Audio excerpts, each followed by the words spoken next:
Le 9 juin 2016, le monde entier célébrait la journée des archives. Et lui, il est archiviste à sa façon, il est dessinateur et son exploit, c'est d'avoir réussi à dessiner la vie d'un héros, la vie du roi Berianzi. Amis de l'invité, bonsoir et merci de nous rejoindre sur Esae TV. Alors pour ce numéro, nous recevons Constantin Adadia. Constantin Adadia, dessinateur de presse, qui a réussi à dessiner la vie d'un héros, celle du roi Berianzi.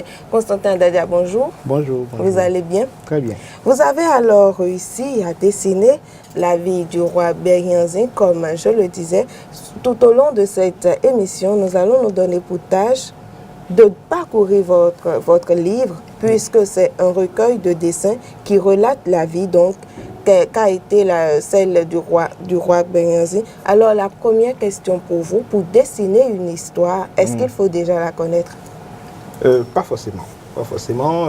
Le rôle du dessinateur, c'est tout le rôle du dessinateur de bande dessinée, c'est d'abord de lire le scénario.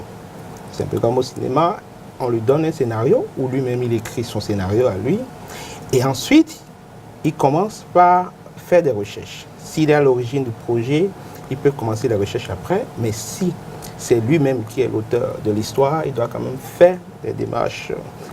Il doit aller vers des sources pour vérifier un peu si l'idée qu'il a quand même concorde avec les réalités.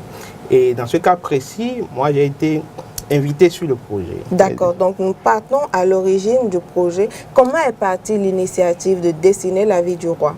Oui, tout est parti de l'idée que Mme Sonia Kwaozotti a eue. Un jour, elle était là devant sa télé. C'est qui Mme Sonia? Mme Sonia Kwaozotti, c'est la femme du scénariste Florent Kwaozotti. C'est elle qui a eu l'idée originale. Elle a eu comme projet de faire une bande dessinée sur le roi Berianzi. Et à partir de là, elle a commencé par constituer son équipe. Et dans son équipe, nous avons son mari et moi, le dessinateur.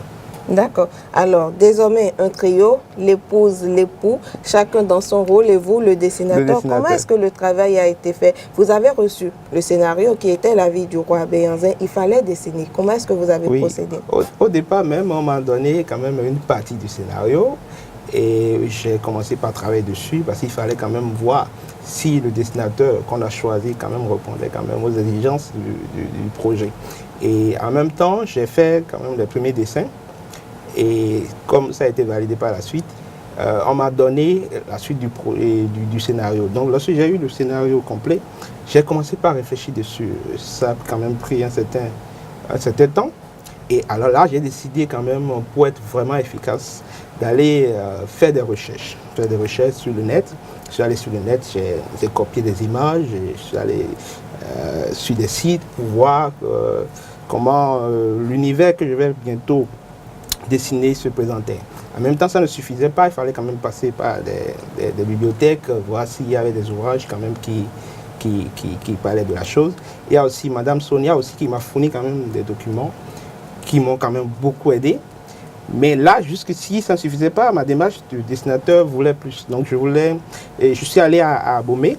Je suis allé à Abomey pour voir comment se présentaient les palais, comment était la cour, comment était l'architecture, les cases, enfin... Bref, je voulais quand même me mettre dans l'ambiance avant vraiment de commencer par imaginer les premiers dessins. Voilà, c'est dire qu'il y a eu un travail en amont qui a été fait. Alors nous allons entrer de plein pied dans le livre. C'est nommé Berianzi. Berianzi, le roi Berianzi, mais normalement un bon dessinateur, c'est dire quand même que vous aviez connaissance de cette histoire parce que on vous l'a certainement enseigné au cours primaire, d'une façon ou d'une autre, que vous avez complété avec des recherches. Oui. Alors, la première image, déjà, quand on lit Berianzi, cette bande dessinée, c'est des images ensanglantées. Oui. Pourquoi ce choix, Constantin? Est-ce qu'il fallait révéler cet aspect cruel du combat qu'a été celui de Berianzi? Non, mais je pense que, en tant que dessinateur, et c'est d'un point de vue, il faut quand même si on veut raconter une histoire, qu'on se mette vraiment dans l'ambiance, qu'on se mette dans comment était l'époque, comment les gens étaient. Peut-être que les images que nous, aujourd'hui, on estime des images choquantes, Ils ne l'étaient pas à l'époque. Ou ne l'étaient pas, mais ils n'étaient pas vraiment conscients de ça. Mais vraiment, c'est l'ambiance qui régnait. Les Amazones, nous connaissent, c'est des femmes qui sont quand même des femmes très farouches et qui prenaient leurs ennemis et qui ne laissaient aucune chance. Donc l'image là ne montre que l'ambiance qui régnait à l'époque. D'accord. À l'entame, nous sommes à Abomey, capitale du royaume de Dahomey, 30 décembre 1989. Le roi Glélé Kinikini, après avoir régné 40 ans, décédé. C'est bien ça? Voilà, à la mort du roi. Effectivement, le livre l'histoire a commencé au niveau de la mort du roi, parce que c'est de Béhanzin qu'il s'agit. Mais on a commencé par l'intronisation du roi, c'est-à-dire la mort du précédent, pour que Béhanzin, quand même, maintenant, commence par rentrer dans l'histoire. Et c'est le choix du scénariste qui a décidé de commencer l'histoire par là. D'accord, donc le scénario part de la mort du roi qui a précédé le roi Béhanzin, oui. Et ensuite on va à l'intronisation du roi. Et on voit quand même que vos décès sont, disons, osés, parce que vous faites je dirais, de très gros plans. Oui. Vous parlez jargon, réalisation audiovisuelle. Vous insistez sur je dirais, des mimiques, des expressions du visage. Et ceci se sent même à travers vos dessins. Quand je prends par exemple cette image à la page 8, que personne ne coupe ses cheveux ni ses ongles. Comment vous est venue cette inspiration? Est-ce parce que vous avez déjà reçu une formation de réalisateur? Ça a beaucoup contribué, je dois l'avouer, mais j'ai commencé la bande dessinée avant même cette formation de réalisateur. Et j'ai toujours aimé, à travers la bande dessinée, montrer des émotions, c'est-à-dire montrer ce que les personnages ressentent. J'adore le gros plan, parce qu'à travers le gros plan, je pourrais montrer quand même ce que les personnages ressentaient. Et effectivement, il y a beaucoup de gros plans par rapport à ce plan-là. Et par rapport à cette planche, donc l'idée c'était quoi? C'était d'amener le lecteur à ressentir ce que ces personnages-là exprimaient comme émotion. D'accord. Donc, vous avez relevé, je dirais, ce défi-là, d'insister sur l'expression du visage à travers des dessins. C'est quand même assez attrayant. Ça facilite la lecture, en tout cas de mon point de vue. Mais nous avons quand même relevé quelques incohérences au niveau de votre réalisation. Mais avant d'en arriver aux incohérences, dites-nous déjà, quel a été votre gros challenge? Quand même dessiner la vie d'un héros, celui qu'on appelle Béhanzin, un roi qui a marqué toute une nation. Est-ce que c'était facile? Est-ce que vous n'avez pas senti un poids peser sur vos épaules? Bien sûr, parce que l'idée même de dessiner Béhanzin, chaque Béninois sait ce que ce roi représente. Et effectivement, c'est pas facile. Surtout, disons-le, le projet a duré pendant 5 ans. Donc à l'époque, je n'étais pas aussi expérimenté comme je le suis aujourd'hui. Donc durant 5 ans, il vous a fallu faire un dessin par jour? Non, pas du tout. En fait, quand on dit 5 ans, c'est les différentes étapes. La conception. Les recherches, le temps de mûrir un peu, les dessins. En tout cas, il y a plusieurs étapes. Par exemple, pour faire la bande dessinée, ce que les gens ignorent, c'est qu'il y a un processus à suivre. On doit passer par exemple du storyboard. Le storyboard qui est quand même le brouillon de la planche finie et au découpage. En même temps, le storyboard peut aussi permettre le découpage. Mais quand on revient au niveau du découpage et que le découpage est homologué par l'éditeur ou le scénariste, on arrive maintenant au niveau du crayonné. Le crayonné qui est l'étape qui suit la mise en ancrage. Donc quand on commence par mettre l'encre, là, on croit que c'est fini. Pour une bande dessinée en noir et blanc, on peut s'en arrêter là. Mais si c'est une BD de couleur, on décide de la manière dont on veut mettre la couleur. On peut mettre la couleur à l'ordinateur, via Photoshop, ou on peut décider d'y aller à la main, un peu comme c'est le cas du livre Béhanzin, où j'ai utilisé l'aquarelle. Au départ, j'ai utilisé la gouache, mais j'ai vu que ça ne donnait pas. Je me suis mis à l'aquarelle. C'était pas facile parce que sur ce projet, comme je l'ai dit à plusieurs reprises, c'est la première fois que je découvrais l'aquarelle. Et les premières planches n'étaient pas du tout ça. Et il a fallu quand même ces essais au jour le jour pour avoir quand même le niveau qu'on souhaite.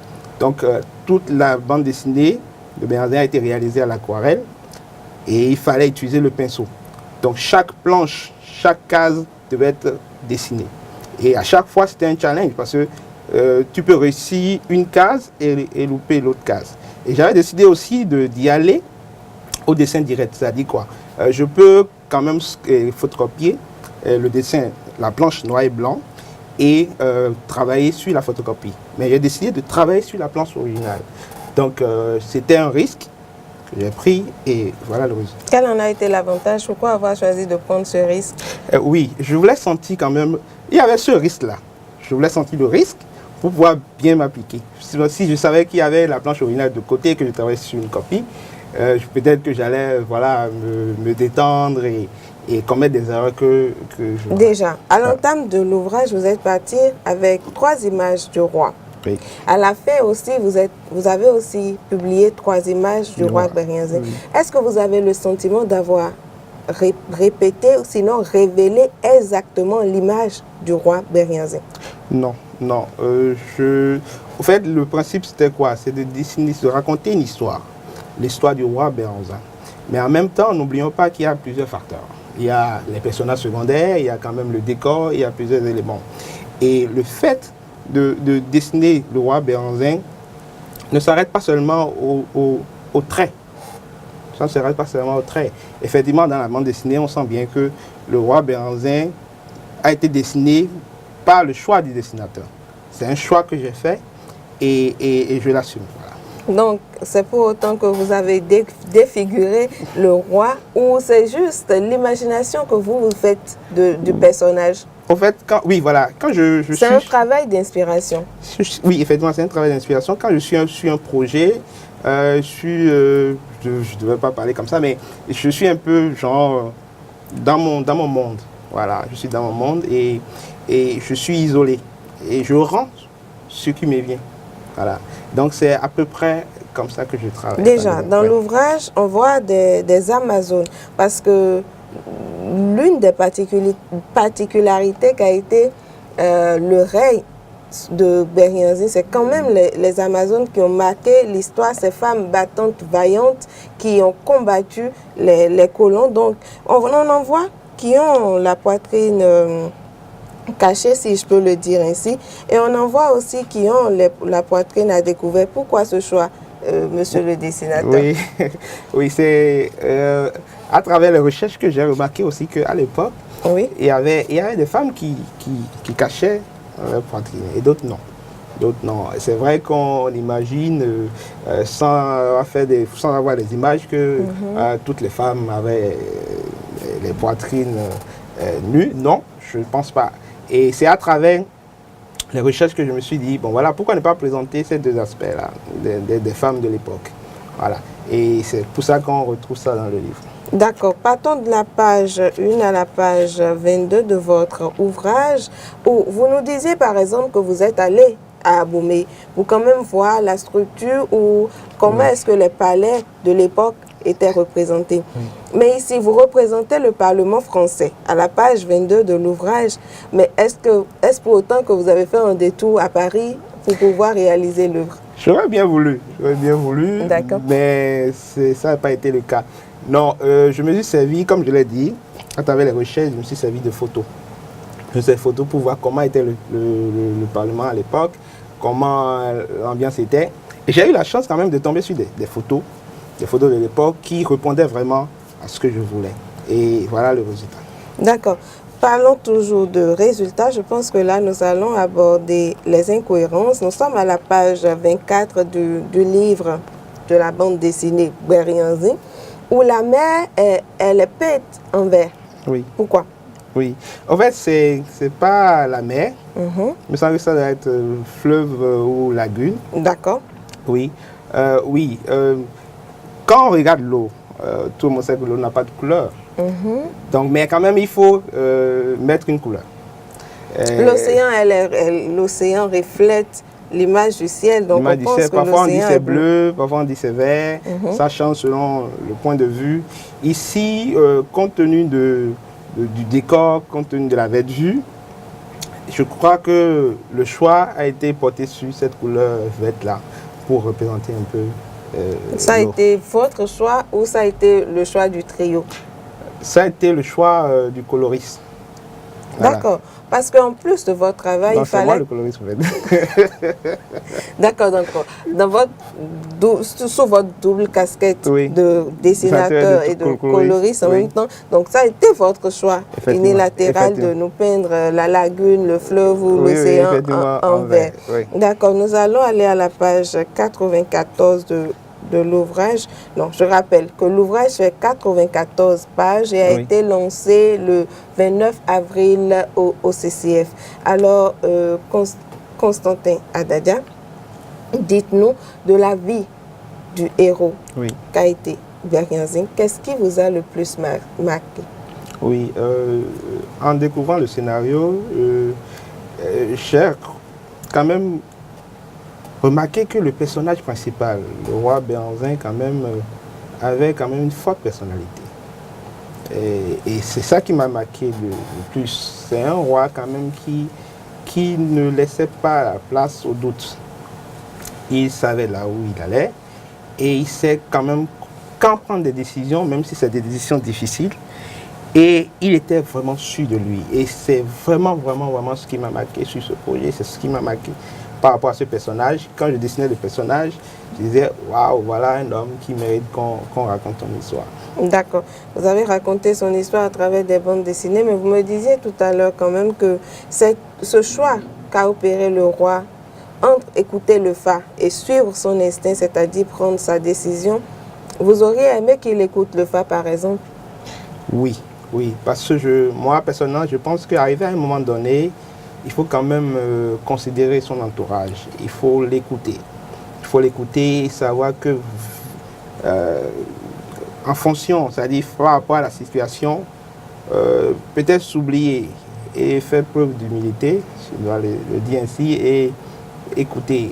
Parce que s'il avait écouté peut-être le phare, bon, il aurait changé le cours de l'histoire. Il aurait changé le cours de l'histoire, voilà. Certainement, ce qu'il n'a pas fait. Mais c'est pas qu'on regrette non plus. Aujourd'hui, on a un héros. On sait qu'il est authentique. On sait qu'il a quand même cru à ce qu'il voulait. Donc, oui, si peut-être qu'il avait écouté le phare, on ne serait pas en train de faire son livre aujourd'hui. Donc, il a marqué l'histoire. C'est un homme fort.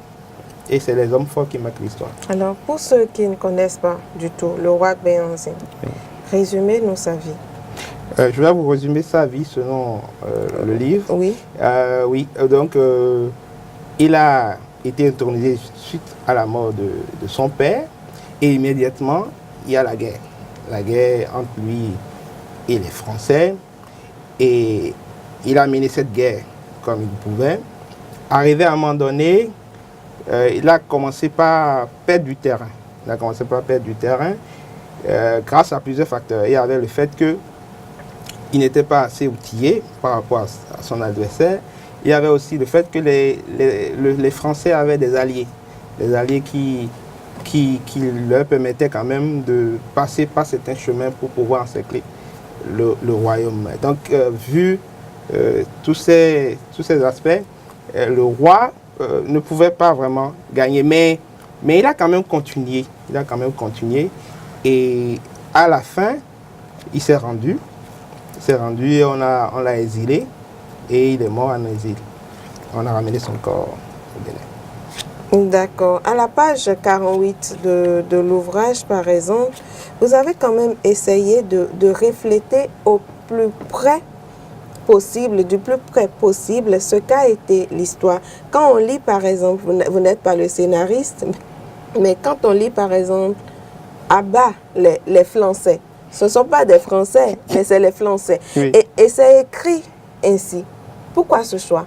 Oui, c'est un peu comme le titre du livre. C'est Berianzin au lieu de Berianzin. Donc, il y a cette volonté-là aussi de rester le plus authentique possible. Et c'est pourquoi on a écrit comme ça. Je pense qu'à l'époque, les gens disaient français. Parce que quelqu'un m'a dit qu'il n'y a pas la lettre R en fond. Bon, je ne l'ai pas vérifié, mais donc, voilà, ça se vérifie là. Quand on dit français au lieu de français. Voilà. Donc ce ne sont pas des Français, c'était des Français. C'était français. D'accord. pour avoir entrepris une telle initiative et la parachever, dites-nous, est-ce que vous avez reçu le soutien du ministère de la Culture? Non, non, non. Le projet a été mené par l'équipe. C'est vrai que le soutien du ministère a été sollicité, mais on n'a pas eu vraiment ce qu'on voulait. Et on espère que avec la sortie du livre et avec la promotion qui suit, que le ministère va réagir et accompagner le livre. D'accord. En attendant que le ministère ne réagisse, nous allons revenir à l'ouvrage. Voilà des canons. Oui. Des canons représentés. Vous n'étiez certainement pas né à cette époque, mais dites-nous, moi je veux savoir d'où est-ce que vous puisez votre inspiration, au-delà des photos que vous avez vues sur Internet. Comment est-ce qu'on en est arrivé à des images presque parfaites? Oui, il faut beaucoup d'imagination à ça. Et il faut aussi rentrer dans le monde de l'histoire qu'on va raconter, rentrer dans l'univers et vivre l'histoire. Vivre l'histoire. Tout ce qui est sur papier là a été quand même vécu personnellement par le dessinateur, parce qu'il fallait vraiment s'insérer dans ce monde et sentir, voilà, sentir les sons, les personnages qui bougent, vraiment voir les angles tourner comme si on est témoin de l'événement. Et c'est ça qu'on rend. C'est ça que j'ai rendu à travers les images. J'espère que les lecteurs vont quand même apprécier. D'accord. Parlons de lecteurs. Quel est votre public cible? Le public cible, c'est la jeunesse. La jeunesse, parce que le projet est parti du fait qu'il faut quand même apporter l'histoire à la jeunesse. Il faut que la jeunesse béninoise connaisse quand même son histoire. Et c'est parti de là. Mais ce n'est pas seulement la jeunesse, c'est tout public en réalité. Il faut que les adultes aussi essaient de lire le livre et peut-être réactualiser leur connaissance de l'histoire. Nous sommes à l'ère du numérique. Dites-nous, est-ce que cette bande dessinée, on pourrait la voir en application sur nos smartphones ou en jeu vidéo, je ne sais pas. Vous y pensez? Pour le moment, non. Pour le moment, non, mais je pense que c'est quand même une bonne idée. On va essayer d'explorer cette piste-là. D'accord, vous préciserez idée originale de Yannick Fortuné-Gouiandé. D'accord, nous allons refermer notre échange autour de Gouiandé par le titre et déjà la première image, c'est-à-dire l'image de couverture. Oui. Pourquoi est-ce qu'on voit le roi de dos? Oui, on voit le roi de dos parce que quand on va dans la cour du roi, on ne connaît pas le roi. Le roi, c'est quand même un personnage qui reste très loin. Quand vous voulez lui rendre visite, la cour est tellement grande, il y a tellement de monde, il y a des étapes. Donc quand vous lui rendez visite, vous êtes très loin de lui et vous avez des messagers qui transmettent le message que vous avez. Maintenant, si vous commencez par vous approcher de lui, petit à petit, ce qui est le cas du livre, vous rentrez dans son univers. D'accord. Et après l'avoir connu, maintenant vous allez découvrir son visage. Et c'est pourquoi dans le dos du livre, nous avons le visage du roi. D'accord. Donc vous êtes parti du dos du roi pour la vie, la face. Voilà. La face du roi, les luttes du roi. J'ai quand même tenu à notifier que vous n'avez pas du tout fait, vous n'avez pas porté de gants. Les images avec beaucoup de sang, parce qu'on parle quand même de lutte, oui. Je suppose. C'est la guerre, oui. C'est la guerre, donc il y a eu beaucoup de sang dans ce livre. Mais il y a quand même beaucoup de planches où il n'y a pas de sang non plus. Oui, c'est des scènes de guerre. C'est des scènes de guerre, et comme c'est la guerre, on peut pas l'éviter. D'accord. Je laisse parcourir l'ouvrage. Voilà, par exemple, à la page 36 et à la page 37, c'est beaucoup de sang. Oui, c'est l'affrontement entre les hommes de Béhanzin et les colons. D'accord. Alors, pour refermer définitivement cet entretien avec vous, Constantin Adadia, dites-nous déjà quelles sont vos perspectives. Oui, actuellement, je suis en train de travailler sur un autre projet de bande dessinée. Et cette fois-ci, c'est pas une histoire, déjà, c'est pas sur une histoire vraie, c'est plutôt sur une fiction. C'est un polar, un personnage qui essaie de se venger. Mais vous aurez quand même la suite des événements. Et je compte quand même continuer dans la bande dessinée, faire sortir d'autres albums. Et je crois que c'est ma passion et je vais vraiment le faire. Voilà. C'est sa passion, lui, il aime dessiner, il a décidé, sinon ils ont décidé en trio de faire vivre autrement, j'y arrive, la vie du roi Gberianzin, ce qu'ils ont fait à travers ce recueil qu'ils ont appelé Gberianzin. Gberianzin, le roi Gberianzin.